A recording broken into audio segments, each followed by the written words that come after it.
Bonjour à tous, j'espère que vous allez bien et que vous passez tous une belle journée ainsi qu'un bon début de semaine.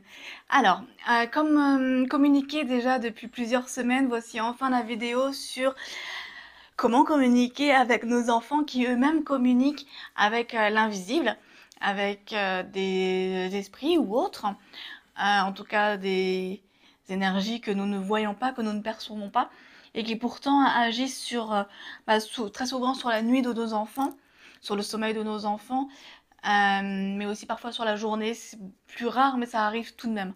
Voilà.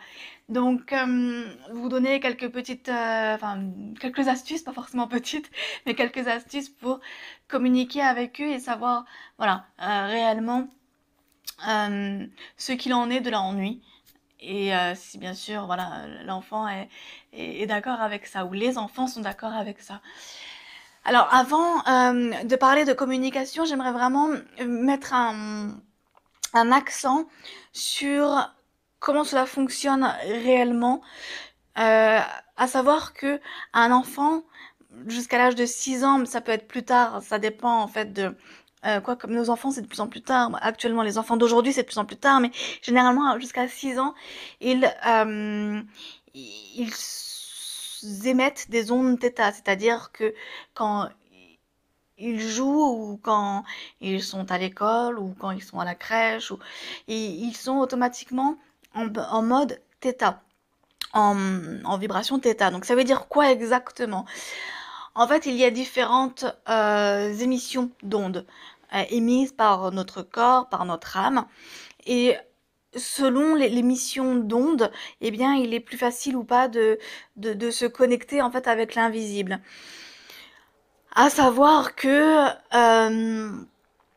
nous, adultes, dans la vie de tous les jours, quand on a vraiment un plan d'activité mentale qui est activé, eh bien, on est en onde gamma. On est en onde gamma, après il y a bêta, alpha, theta, et enfin delta. Delta, c'est vraiment le sommeil profond. Profond, profond. Donc, gamma, c'est la plus haute intensité d'onde, vibration, du coup, delta étant la plus basse. Delta, hein, ok. Et juste avant, on a le θ. Et l'onde θ, en fait, eh bien, ce sont les ondes qu'on utilise pour pouvoir communiquer avec l'invisible, où en fait, eh bien, on diminue vraiment nos vibrations pour pouvoir atteindre la vibration du monde invisible. Et c'est comme ça, en fait, que le chemin se fait au final entre l'invisible et le visible. Euh, Comme de la même façon, j'en ai déjà parlé, on attire à soi les personnes qui ont le même taux vibratoire que nous. Eh bien, si on est en onde gamma, si on émet des ondes trop élevées, eh bien, on ne peut pas communiquer avec des esprits ou des énergies, en tout cas, qui sont dans l'invisible et qui sont beaucoup plus basses que nous. Et donc, pour en revenir aux enfants, eh bien, les enfants émettent ces ondes-là naturellement, que de la naissance jusqu'à 6 ans. Et en même temps, je vois des enfants plus âgés encore qui continuent à communiquer avec l'invisible et qui donc continuent à émettre ces ondes-là. Ce qui est important aussi à savoir, c'est que nous-mêmes, en tant qu'adultes, même si la majeure partie... Il y a mon chat, hein, donc toi, je suis en train de le caresser en bas. Je sais pas si vous voyez ça. Non, vous la voyez pas. Mais ce que je voulais dire, c'est que dans la journée, plusieurs fois dans la journée, il nous arrive nous-mêmes, sans le savoir, d'utiliser l'onde θ. C'est quand? C'est par exemple, eh bien, si vous vous endormez devant la télé, vous entendez encore, je ne sais pas si vous vous souvenez, vous entendez encore ce qui est dit dans l'émission, le film ou peu importe, et en même temps, vous partez tout doucement dans un sommeil. Eh bien, à ce moment-là, vous êtes en onde θ. Ou alors si vous prenez la voiture, si vous conduisez et que vous avez un chemin à faire, admettons, je ne sais pas, de 30 minutes, vous arrivez à destination et vous vous dites euh, par où je suis passée et quel a été le chemin parce que je me souviens absolument pas de tout ce qui s'est passé pendant tout le trajet. Eh bien, à ce moment-là, on était dans nos pensées, on était parti grâce à une musique ou grâce à un podcast qui était super intéressant qui vous a emmené loin dans vos pensées. Ou alors on était dans de l'imagination, voilà, dans des rêves et tout ça. Et en même temps, vous savez tout de même conduire. Vous êtes en train de conduire et vous n'avez pas fait d'accident, donc vous êtes quand même conscient en même temps de du trajet.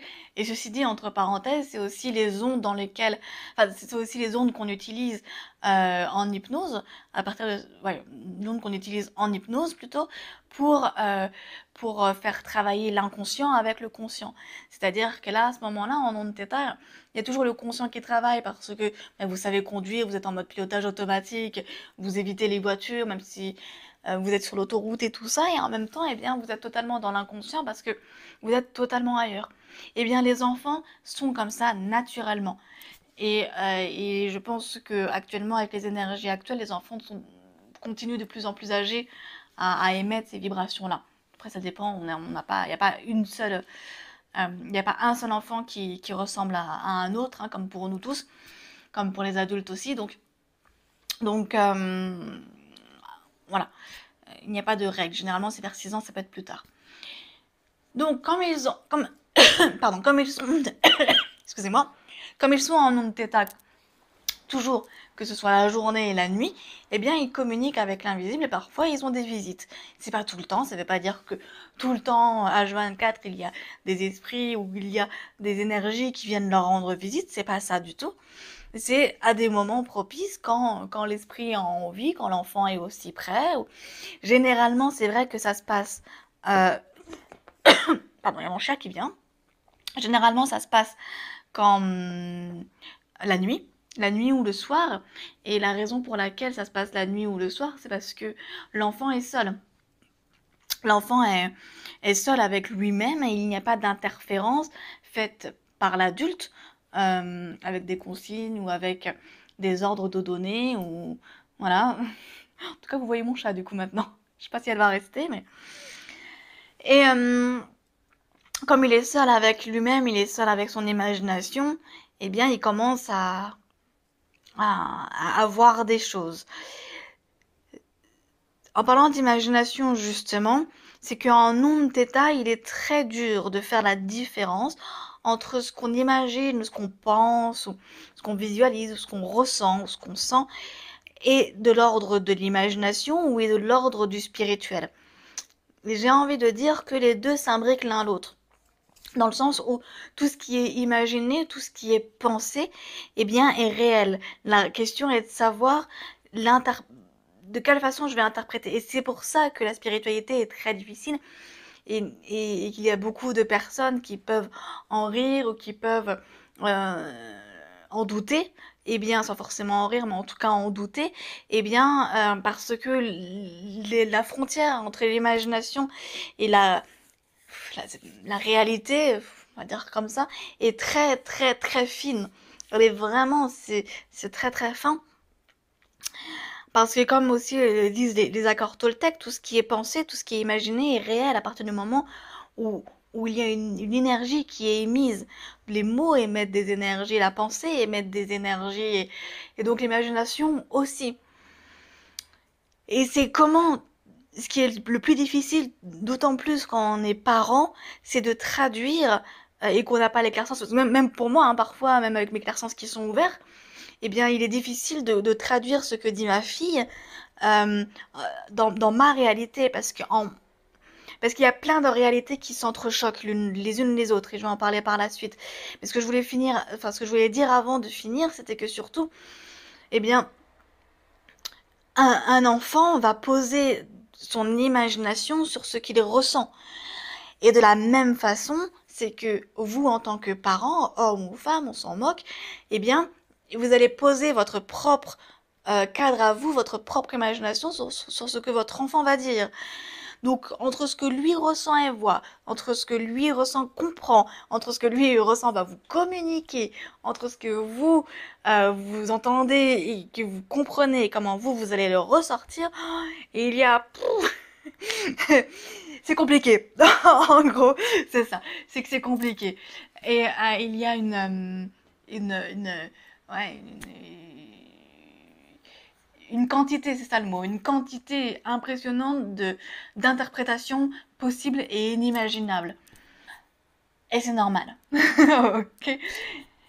Le vrai conseil, après j'en donnerai d'autres, enfin je donnerai d'autres vrais conseils aussi, mais celui qui est vraiment le plus important à retenir, c'est que Lorsqu'un enfant vous parle, que ce soit d'un monstre, que ce soit d'un monsieur, que ce soit d'un ange, peu importe le mot qu'il utilise, croyez-le. Croyez-le parce que dans sa tête, dans son corps, dans son vécu, eh bien, c'est sa réalité. C'est déjà, si un enfant déjà vient vous dire, s'il pleure la nuit, ou même le matin après au réveil, s'il vient vous dire, ah j'ai entendu ça, j'ai vu ça, j'ai vécu ça, croyez-le. Croyez-le parce que dans tous les cas, c'est son interprétation. Et c'est ensuite, tout en mettant vous, j'ai envie de dire votre carte du monde, mais ça c'est un monde technique, votre propre représentation, vos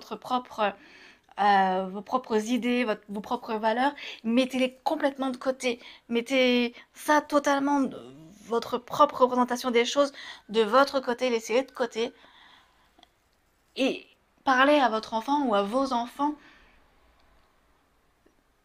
en ayant vraiment balayé tout ça.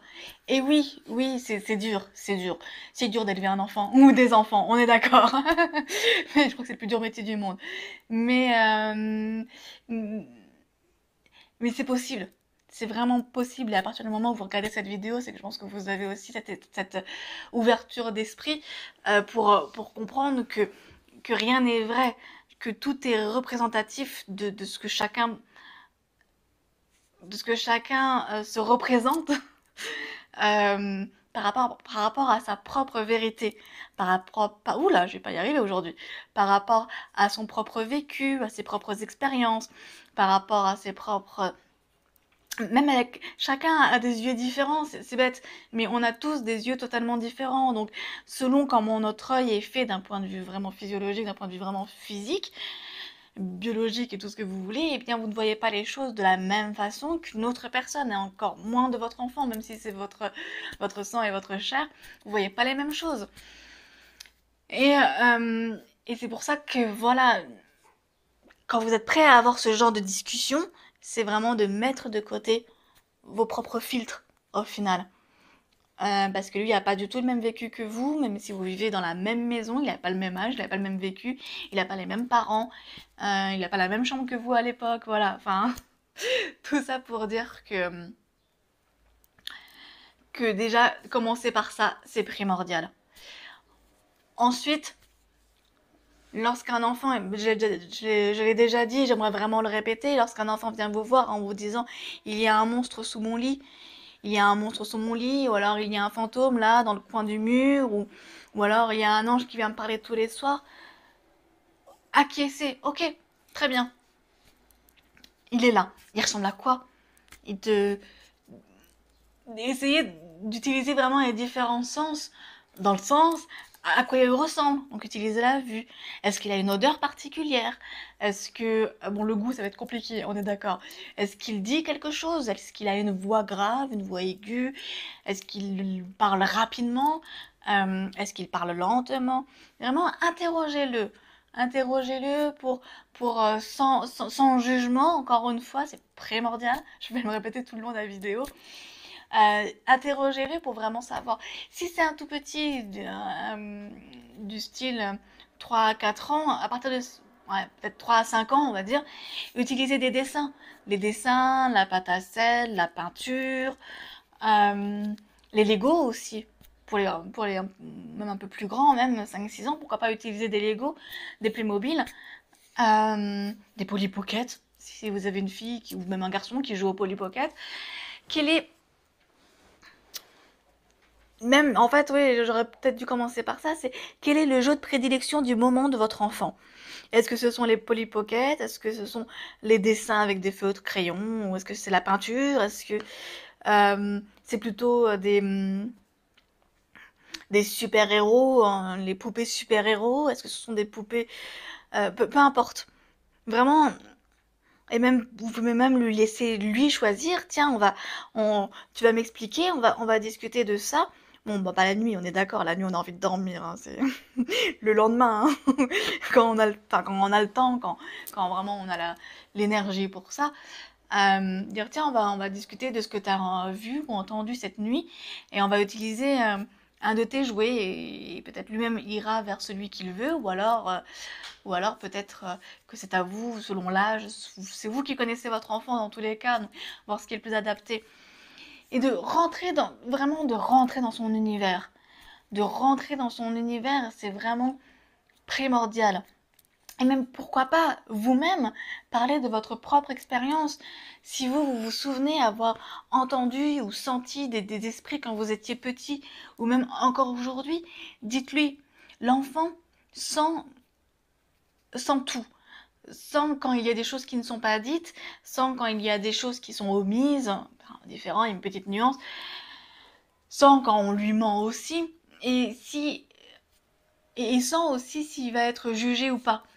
Je vois ce qui marche beaucoup avec ma fille et pas forcément pour pour les bon maintenant les histoires d'esprit maintenant on en parle comme si on parlerait je sais pas de dessins animés ou d'un copain ou de quoi que ce soit. Maintenant elle en parle naturellement comme ça et il y a des choses qu'elle me sort et qui sont assez étonnantes et j'en parlerai un peu plus tard mais je sais plus où j'en étais.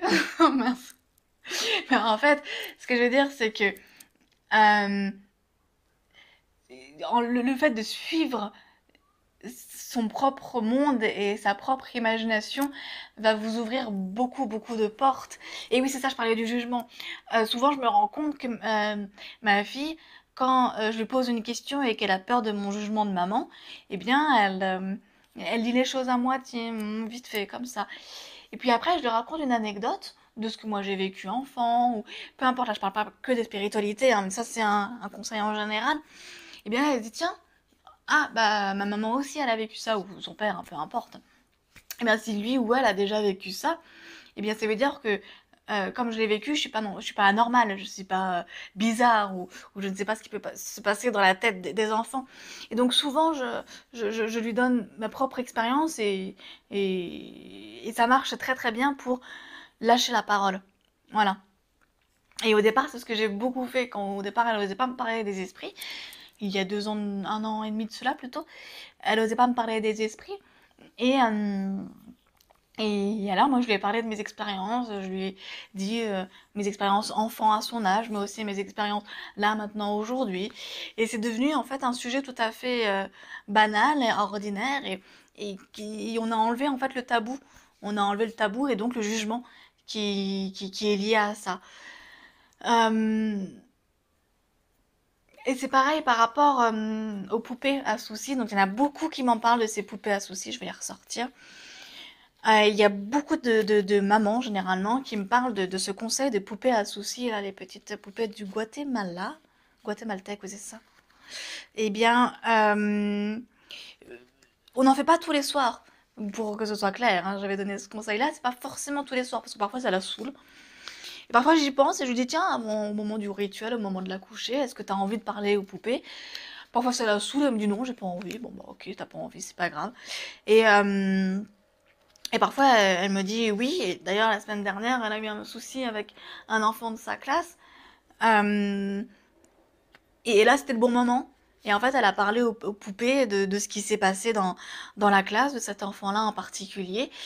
Et le lendemain, elle n'en a plus du tout reparlé. Pourtant c'était voilà un événement assez violent pour un enfant, même pas forcément pour un enfant, c'était assez violent quand même, ce qui a été les mots qui ont été sortis par cet enfant-là. Et, euh, et depuis, elle n'en a plus reparlé. Parce qu'elle a parlé aux poupées à soucis. Je sais même pas si elle y repense d'ailleurs encore. Mais les poupées à soucis peuvent aussi être utilisées pour ça. Très bien. Par exemple, si un enfant a peur de s'endormir parce qu'il y a une présence ou quoi, eh bien, c'est aussi de parler à la poupée à soucis pour lui demander à ce qu'elle parte, à ce que la poupée fasse partir plutôt cet esprit, cette entité-là, ou esprit, ou énergie, ou peu importe le mot que vous utilisez.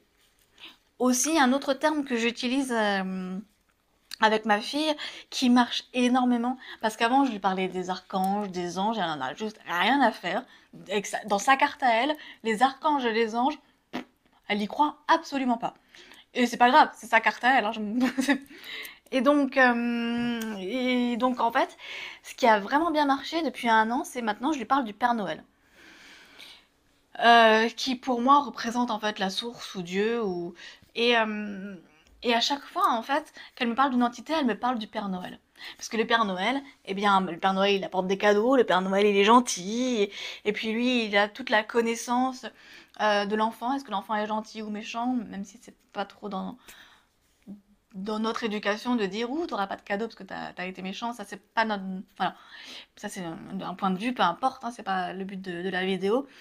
Mais en tout cas, quand on parle des esprits, on parle beaucoup du Père Noël et ça l'aide beaucoup parce que le Père Noël, ça peut paraître bête, mais elle le voit à Noël, les enfants les voient à Noël dans les magasins, donc elle l'a déjà rencontré, enfin les enfants l'ont déjà rencontré, on les voit aussi dans les magazines, on les voit à la télévision, donc c'est quelque chose qui est assez concret et assez, bah, du coup palpable, elle peut se l'imaginer, elle peut se le représenter.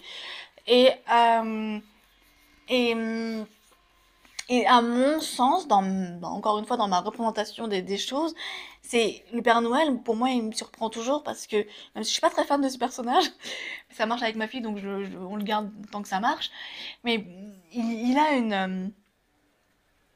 une autorité. Pour moi, en fait, il est très proche de Dieu ou de la source, dans le sens où il voit tout, il sait tout, il, euh, il punit et il les récompense. Enfin, il punit en n'offrant pas de cadeaux, on va dire, hein, et il les récompense en offrant des cadeaux.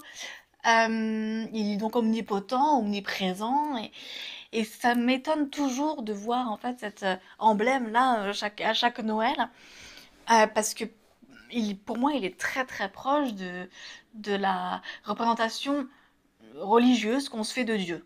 Religieuse, et voilà. Donc, mais en tout cas, ça marche avec ma fille, donc peut-être que ça pourrait marcher aussi avec les vôtres. Quelle est, en fait, la question est de savoir, c'est quelle est cette représentation omnipotente, omniprésente qui marcherait dans l'imagination de votre enfant? Est-ce que si vous parlez de Dieu et que Dieu lui parle, est-ce que ça pourrait être Dieu tout simplement? Est-ce que ça pourrait être Saint Nicolas? Saint Nicolas a plus d'importance dans certaines cultures que le Père Noël. Donc est-ce que c'est le Père Noël? Est-ce que ça peut être un personnage de dessin animé? Un personnage de dessin animé qui est magique? Peu importe. Peu importe, en fait, ça dépend de l'âge, ça dépend de la carte de l'enfant, etc. Mais en tout cas, c'est vraiment de se mettre à son niveau. Et quand je dis de se mettre à son niveau, ça ne veut pas dire se mettre plus bas que vous, parce que parfois, souvent, les enfants sont plus intelligents, j'ai envie de dire, plus intuitifs que les parents. Donc c'est vraiment de se mettre à son niveau, d'égal à égal, et de comprendre, lui, ses schémas de représentation. Et à partir de ce moment-là, en fait, vous arrivez à faire parler vos enfants. Et c'est très facile à partir du moment où vous avez décodé eh bien, ces schémas à lui, à eux, si vous en avez plusieurs. J'ai pas eu le courage d'en avoir plus. Donc on s'est arrêté à une. Qu'est-ce que je voulais dire de plus? Je pense qu'on a fait pas mal le tour.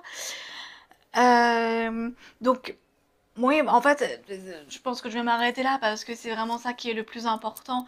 C'est de vous d'enlever vos propres jugements, votre propre carte, et de regarder bien la carte de votre enfant, la carte, c'est-à-dire donc ses propres schémas, sa propre façon de fonctionner, pour pouvoir mieux le comprendre. Et ensuite, si par le dialogue, eh bien, il est difficile de faire parler, eh bien, c'est d'utiliser des moyens qui sont très connus, comme le dessin, le faire parler en même temps qu'il dessine, la peinture, les poupées, les super-héros, même des voitures, ça peut être aussi des voitures si l'enfant attache beaucoup d'importance dans ses jouets voitures. Et surtout, surtout, surtout, si un enfant pleure parce que il a vu un monstre, et ça, je sais que c'est dans notre culture, je sais que c'est dans nos éducations qu'on a été élevés comme ça, lui dire mais non, il n'y a pas de monstre. Bah en fait, si lui il l'a senti, c'est que c'est dans sa réalité. Et qu'il y ait ou pas des esprits, qu'il y ait ou pas des énergies qui s'amusent avec, peu importe, c'est sa réalité, le monstre dans sa tête existe réellement. Et donc dans ces cas-là, c'est faire quoi? Bah, c'est faire le tour de la chambre avec lui, regarder sous le lit, ouvrir les placards, ouvrir les tiroirs, regarder derrière le rideau, peu importe. C'est vraiment la lumière allumée, faire le tour et dire petit monstre, utiliser le même mot que lui, petit monstre ou XY, où es-tu caché? Et donc après quand l'enfant verra que dans la matière il n'y a rien, eh bien, il sera beaucoup plus rassuré à ce moment-là. Utiliser l'emblème, soit du Père Noël, du Saint-Nicolas, d'un personnage de dessin animé, je ne sais pas, la Reine des Neiges, ou un super-héros, la Patte Patrouille par exemple, enfin voilà, euh, qui va aider à faire partir cela. Et ne serait-ce qu'avec l'intention, ne serait-ce qu'avec la demande de l'enfant, de faire partir enfin, cette présence, peu importe ce qu'elle est, eh bien elle partira. Elle partira parce que l'enfant l'aura voulu de lui-même, réellement. Après, bien entendu, il est toujours possible de faire des nettoyages, mais là, avec de la sauge, avec du Palo Santo et une plume de corbeau. Il est possible de faire ça, bon, avec ou sans votre enfant. Moi, perso, moi, je fais les deux. Avec ou sans elle, ça dépend. Ça dépend des moments, de mon intuition, de mon instinct. Euh, Si vraiment vous voyez si vous sentez par vous-même qu'il y a une présence, alors à ce moment-là, il est toujours possible de faire un nettoyage. Il y a plusieurs personnes qui le font. Généralement, ces nettoyages-là, euh, vous pouvez aussi les faire par vous-même, par l'intention, avec du Palo Santo, comme je disais, ou de la sauge. Et un bol tibétain, pourquoi pas, si vous avez tout ça, bien entendu. Euh, voilà, je pense qu'on a pas mal dit là. Et que j'ai tout dit, je vais juste réfléchir. Ouais, tout a été dit. Et pour les présences, soyez sûrs, voilà, dernière chose, c'est que les esprits s'amusent avec les enfants. D'accord? On a tous des esprits chez nous. Il y en a qui s'ennuient et qui vont s'amuser à embêter le monde, en gros, voilà. Euh, mais, mais les esprits en soi ne sont pas, si vous voulez, la dualité n'existe pas. Donc ils sont pas méchants, ou s'ils lui font peur, c'est que généralement ils s'amusent. Je vois une petite fille, euh, j'ai une amie qui a une petite fille et qui voyait des yeux rouges. Eh bien, elle aime beaucoup les pierres. Des enfants d'ailleurs d'aujourd'hui aiment beaucoup les pierres précieuses, enfin les pierres, les minéraux. Et on lui a demandé de choisir une pierre qui sera une pierre de protection et de la mettre près d'elle, où elle le souhaite, près de son lit, soit sous l'oreiller, ou soit sur la table de chevet, ou sur l'étagère qui est au-dessus, peu importe. Et c'est elle-même, en fait, qui a fait comme un petit hôtel. Enfin, ça peut paraître un peu dément, tout ça, mais elle a fait son petit coin à elle, en fait, qui la protège des yeux rouges, parce qu'elle, c'était des yeux rouges qu'elle voyait un peu partout dans les coins de sa chambre, et depuis, eh bien, ils sont partis. Parce que rien que le fait de préparer cela, et ça peut être, encore une fois, c'est pas forcément des pierres, bien entendu, du moment que l'intention y est, ça peut être des peluches qui font barrage devant le lit, et c'est l'enfant lui-même qui installe, c'est l'enfant lui-même qui choisit le moyen. Ça peut être une poupée, ça peut être, ça peut être quoi? Peu importe. Mais en tout cas, à partir du moment où vous avez discuté avec votre enfant et que tout a été mis en mots, que ce soit en un seul mot, du style il y a des yeux rouges, ou alors il y a un monsieur qui vient me rendre visite, pas forcément la peine d'en discuter pendant 3 quarts d'heure non plus, hein, ça reste un enfant qui passe très vite d'un sujet à un autre. Donc suivre aussi son rythme, c'est de voilà déterminer avec lui, ok, bah tu sais quoi, avec Saint-Nicolas, le Père Noël, ou tel personnage, eh bien on va en même temps utiliser des objets qui te plaisent et qui vont aussi te protéger et faire barrière dans ton sommeil. Encore une fois, des pierres, des peluches, un gris-gris, un doudou, voilà, vous voyez ce vers quoi l'enfant va. C'est lui qui choisit, c'est super important. Vous pouvez suggérer, proposer, mais c'est lui qui va choisir au final. Voilà. Euh, Juste pour vous raconter, hein, pour terminer, une petite anecdote. Eh bien, là, il y a quelques jours, justement, en préparation de cette vidéo, j'étais en train de réfléchir à cette vidéo.